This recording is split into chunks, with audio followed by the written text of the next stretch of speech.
waxaan ka cabsoonaa labadan axmaq cunugan bombalaha og ee Trump oo half and half handicap dagaal ay ogaan inaan marqaati ka noqono adduunka.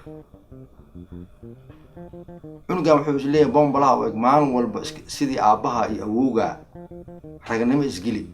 waxaan ka cabsoonaa inuu nagu soo tuuro gantaal. Trump intuu is leeyahay hadalkaada hala maqla madaxweynaha taa ilaa waa caaqi ma aqaan wax doortee inuu cunugan bombalaha u eg inuu nagu diro.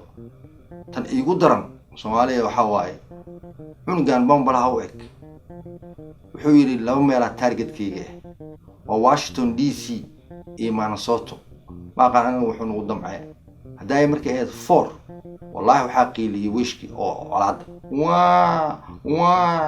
waa Starbucks jooga labadii group hawi daarad banaanka u soo baxeen daaradku waxay dhaheen hooga ma dhabba hawiino waxay dhaheen baago bariga muf iyo muf waay baanteena umalayna marka cunugan bombalaha u eg waxaan ka cabsoonayaa mareer Minnesota guriyeenana waa taqaaneen waa wada alwaax iyo safiito inuu nagu soo tuuro markaana Virginia ina u guurno wax ka fiican ma jiraan.